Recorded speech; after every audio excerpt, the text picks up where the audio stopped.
Hello, welcome to another of my new video. In today's video, I'm going to be showing you about the oxidation of copper metals all the way to copper 2 chloride. Here, I have a gas washing bottle. The gas washing bottle was first filled with hydrochloric acid that is quite concentrated. Then with the addition of copper wire, and that's it. The reaction is self-catalyzed. In the beginning, the reaction progressed really slowly, but as soon more copper got oxidized into copper 1 oxide, the oxygen gas quickly oxidizes into copper 2 chloride. With the copper 2 chloride salts being formed, it quickly attacks the copper metal to forming two molecules of copper 1 chloride, as with hydrochloric acid working together with it as well in an acidic environment. And then as more copper 1 chloride forms, it being oxidized immediately by the oxygen gas being pumped through the gas washing bottle.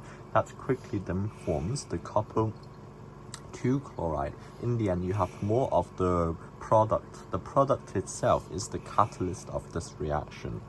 As right now, I'm using nearly pure oxygen for this reaction. The reason for that is I want to speed up the reaction. With the regular air, it also works great, but it's much slower because the normal air contains only around 20% or so of oxygen gas, which isn't too much. And then the nitrogen molecule actually doesn't react, so it acts itself as an inhibitor for this reaction to take place effectively. So I'm going to show you the gas washing bottle. The gas washing bottle uses a steam stem that have a lot of holes on the base of it. The little holes that will allow the air to spread out much more evenly around a wider area, so therefore increases the contact of gas to the liquid that we're washing it with. The liquid we're washing it with is the reactant. Here I have some more copper filings, which is made from the copper wires. The copper wires found in regular wire cables. The reason for that I'm using this thin wire strands is that the thin wires actually has higher surface area per the volume ratio compared to the thicker wire. So with the addition of the copper wire, it will dissolve quite fast in the solution, but will not be dissolved in like an hour or so until you have to wait for a bit.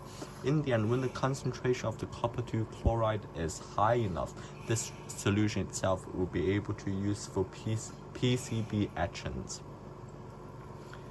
So you can simply remove the stock cork and add more copper wires in. With the copper wires added in, it will start to react straight away.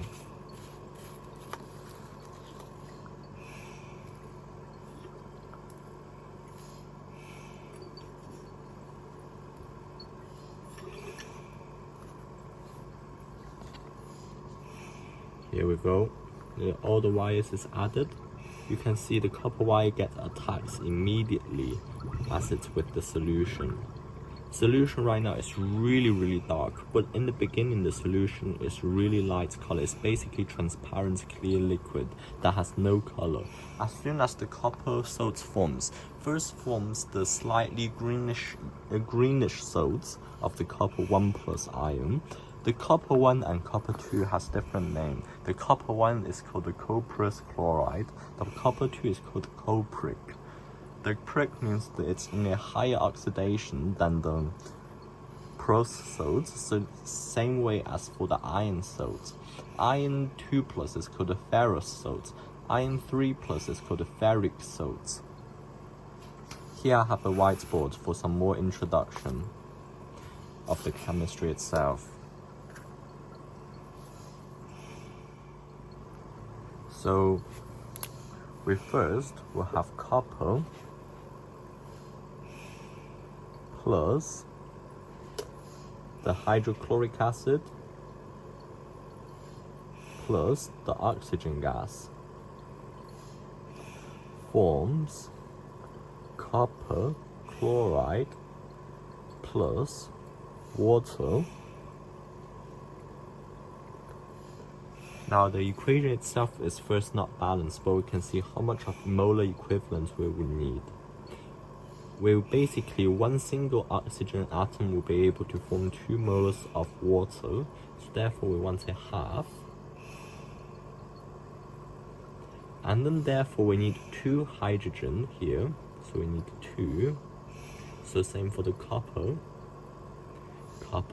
and water. Now everything is balanced for the first step. The second step is now with the copper chloride. Now we also need another hydrochloric acid, and we need another oxygen, forms copper 2 plus chloride plus water plus, I think that's it, no more plus. So with this step onwards, we need to balance the equation. Here we have 2 molecules of copper chloride, so this part basically is balanced on itself, but we can't balance the water right away. So therefore we need some more hydrochloric acid, so we need 2 molar equivalent, so 2. And then therefore with that in case, we also need 2 molecules of copper chloride, copper 2 plus chloride salts being formed in the end. This copper 2 plus chloride salts can catalyze our next step of the reaction. So this copper 1 plus chloride can be oxidized far easier than the copper metal itself, as the activation energy for oxidizing the copper 1 plus chloride happens much more rapidly at room temperature. With the copper 2 plus chloride, CuCl2, plus another copper metal, Cu, goes straight forms copper chloride 1 plus, but now we have 2 molecules of it. So therefore with these 2 steps, it's just oscillating between those 2 to oxidize far more. The first of the initiation step is much slower, but once the reaction gets progressed, the speed of reaction becomes faster and faster. With the copper 2 plus salts, you can actually even oxidize sulfur dioxide as well in some reactions, even to form the sulfuric acid if you want to make it in really dilute concentrations.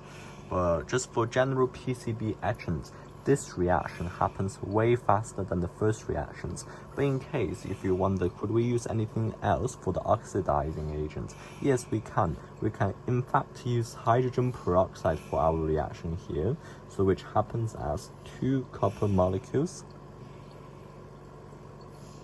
plus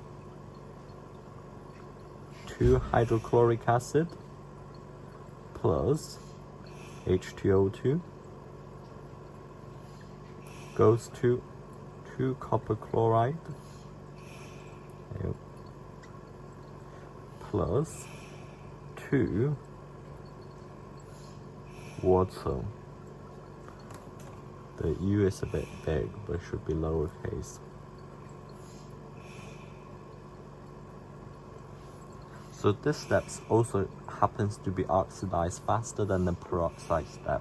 But mixing peroxide with any acid is actually quite unsafe to a degree, because with the addition of the acid, it can also peroxide. It can also quickly oxidize any organic matters, which is usually not really safe. If you have any solvent contaminations, the results will not be end nicely. Also, peroxide is far more expensive than the regular fresh air you can find. And that's it for this video. Hope you like it, and I shall see you in another of my video.